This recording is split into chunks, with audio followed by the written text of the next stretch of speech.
ایک بزرگ گزرے شاہ بقی الدین ابن مخلد، فرماتے میری 19 سال عمر تھی، میں نیشا پور میں پڑھا کرتا تھا، میرے اندر علم کا بڑا ذوق تھا۔ ایک استاذ کے پاس جب میں پڑھنے گیا تو میرے استاد مجھے فرمانے لگے کہ بیٹے تیرا ظرف بڑا ہے اور میرا علم چھوٹا ہے، تو کسی بڑے عالم کے پاس جا۔ اپنے استاد سے کہا کہاں جاؤں؟ تو کہنے لگے اگر ہو سکے نا تو بغداد شریف چلا جا، امام احمد بن حنبل کی بارگاہ میں حاضری دے، وہ حدیث کے حافظ ہیں۔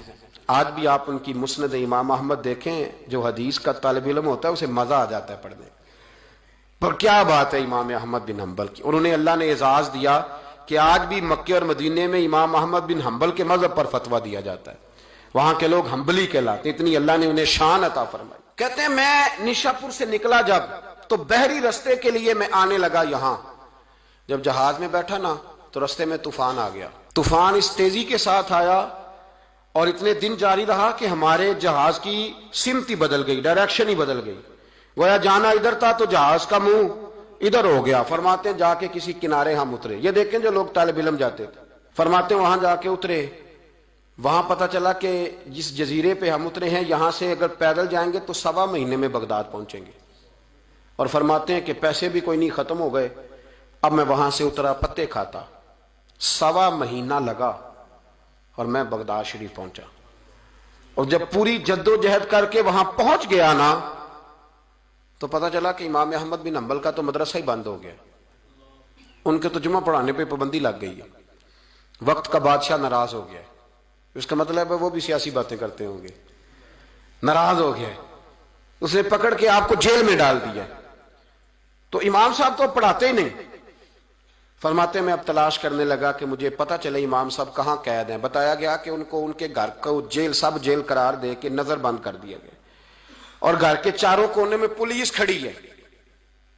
امام احمد بن حنبل رحمۃ اللہ تعالی علیہ کے وہ شاگرد شاہ بقی الدین صاحب فرماتے ہیں کہ میں جب وہاں پہنچ گیا، وہاں پہنچ کر کے میں نے لوگوں سے کہا کہ تم نا قریب نہ جانا، بس مجھے بتا دینا کہ امام صاحب کا گھر کہاں ہے۔ تو کہتے ہیں ایک شخص نے مجھے کہا کہ میں انگلی کا اشارہ نہیں کروں گا، آنکھ کا اشارہ کروں گا، کیونکہ حالات بڑے خراب ہیں۔ کہتے ہیں اس نے آنکھ کے اشارے سے بتایا کہ وہ سامنا گیٹ امام صاحب کا ہے۔ کہتے ہیں میں واپس آ گیا، اب ساری رات سوچتا رہا کہ امام صاحب کے گھر تعلیم حاصل کرنے کیسے جانا ہے۔ فرماتے ہیں پھر مجھے ایک تجویز سمجھ میں آئی، صبح جب میں نے اٹھا تو میں نے سر سے پگڑی اتاری، اپنے بالوں میں ہاتھ ڈال کے بال بکھیر دیے، چاروں جانب بکھر گئے، زلفیں رکھی ہوئی تھیں۔ فرماتے ہیں پھر میں نے اپنی قمیض کو تھوڑا سا ایک جگہ سے پھاڑا، تھوڑا سا دوسری جگہ سے پھاڑا، ٹخنوں کے قریب کر کے کہتے ہیں میں نے جا کے تھوڑی سی تہمت کو بھی پھاڑا، ہاتھ کے اندر میں نے کاسا پکڑا جیسے فقیر مانگنے والے پکڑتے ہیں۔ اب تو فقیر کہتا نا اللہ بھلا کرے، اللہ بھلا کرے، تو اس زمانے میں کہتے تھے اجرکم علی اللہ، اجرکم علی اللہ، تمہیں اللہ اجر دے، تمہیں اللہ۔ کہتے ہیں یہ وظیفہ میں نے اچھی طرح پکایا، نظریں میں نے جھکا لی، پھٹے پرانے کپڑے پہن کے نا تو بغداد کی گلیوں میں، بغداد کی گلیوں میں تیری تلاش میں پھرا میں جنگل، پہاڑ اور دشت میں۔ کہتے ہیں بغداد کی گلیوں میں کبھی ادھر کبھی ادھر، میں نہ وہ لیے نہ کاسا، میں گھوم رہا ہوں پھر رہا ہوں، تینوں لب دیا آپ گواچے۔ کہتے ہیں میں ڈھونڈتا پھر رہا ہوں مجنو بن کے وچ بازاراں، کدی ککھاں وانگ رلائے، کدی کہایا کنبا سارا، سر نیزے اتے چڑھائے، آزم یار مناؤن دی خاطر اساں کی پیس وٹائے۔ فرماتے ہیں کہ وہ کاسا لیے تو میں نکلا، سپاہی کھڑے تھے، ان سے بھی میں نے کہا اجرکم علی اللہ۔ کہتے ہیں ایک ایک دینار انہوں نے بھی میرے کاسے میں ڈالا۔ پھر امام احمد بن حنبل کا دروازہ آیا تو میں نے دروازے پہ کھڑے ہو کہا اجرکم علی اللہ، اجرکم علی اللہ، اجرکم علی اللہ۔ کہتے میرا جوش ہی بدل گیا۔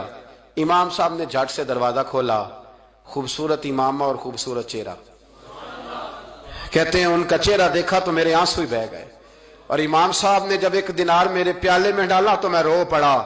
میں نے کہا بغداد کے بادشاہ، او میرے محبوب کے علم کے وارث، میں بھیک مانگنے نہیں آیا، میں تو رسول اللہ کی حدیث سننے آیا ہوں، مجھے نہ آپ نے خیرات نہیں دینی، بس مجھے ایک حدیث میرے نبی پاک کی روز پڑھا دیا کریں، ایک حدیث ایک حدیث۔ یہاں تو ہر جمعہ پڑھائی جاتی ہے نا، وقت نہیں ہوتا، لوگ دیر سے آتے ہیں، کہا ایک حدیث آپ نے پڑھانی ہے۔ شاہ بقی الدین صاحب کہتے ہیں امام صاحب نے میرا چہرہ دیکھا تو خوشی سے کھل اٹھے، فرمانے لگے تو کیسے آئے گا؟ کہا حضور بھکاری بن کے۔ میں خیرات مانگنے آؤں گا، یہ بھی تو خیرات ہی ہے نا، مصطفیٰ کریم کے نام کی خیرات مانگنا۔ حضور آپ نے ایک حدیث پڑھانی ہے، سنیں۔ شاہ بقی الدین کہتے ہیں میں پورا سال بھکاری بن کے جاتا رہا، یہ جذبہ، یہ شوق، پورا سال بھیک مانگنے کی غرض۔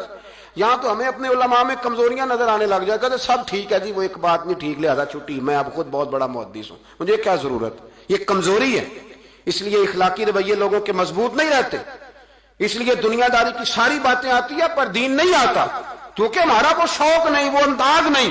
ہم کون بھکاری بننے کو تیار ہے؟ جب لوگ کاسا پکڑتے تھے تو پھر رسول اللہ کے دین کی خیرات بھی اس میں آیا کرتی تھی۔ اب کوئی کاسا ہی نہیں پکڑتا تو خیرات کیسے آئے؟ تو لوگ بحث کرنے آتے، گفتگو کرنے آتے، لینے کون آتا؟ حضرت شاہ بقی الدین کہتے ہیں میں پورا سال جاتا رہا۔ امام احمد بن حنبل مجھے فرماتے یار میں بھی سوچتا تھا کہ کہیں میرے علم کو زانگی نہ لگ جائے، دیکھو اللہ نے فضل کیا ہے، مجھے ایک طالب علم عطا فرما دیا ہے۔ فرماتے ہیں پورا سال میں جب ان کے دروازے پہ جاتا تو ایک دھیلا بھی ڈال دیتے اور مصطفیٰ کی ایک حدیث بھی سنا دیتے، اور فرماتے ہیں دنیا ساری پڑھتی ہے پر ہمارے پڑھنے کا استاد انداز یہ تھا کہ استاد پہلے امامہ باندھتے، جبہ پہنتے، اور اس قید میں نظر بندی کے عالم میں جب وہ نبی پاک کی حدیثیں سناتے تو ان کی آنکھیں آنسوؤں سے بھر جاتی، وہ روتے ہوئے تڑپتے ہوئے حدیث سناتے، اور میں بھی اسی درد سے وہ بات وصول کرتا۔ فرماتے ہیں سال گزر گیا، حکمران مر گیا، فوت ہو گیا، نیا بادشاہ آیا، اس نے خود امام احمد بن حنبل کو بڑا مدرسہ بنا کے دیا، اس نے بڑی جامع مسجد میں امام صاحب کے خطبہ جمعہ کا بندوبست کیا۔ فرماتے ہیں ہزاروں طالب علم کئی ملکوں سے امام صاحب کے دروازے پر آ کے بیٹھنے لگے۔ فرماتے ہیں جب میں بھی پہنچا نا تو امام فرمانے لگے تو ذرا آگے آ جا۔ کہتے میں آگے آیا تو فرمانے لگے بھی علم تمہیں بھی دیتا ہوں، تمہیں بھی پڑھاؤں گا، مرتے دم تک پڑھاؤں گا، پر جو میرے اندر فیض کی خیرات تھی نا وہ ساری اس نے حاصل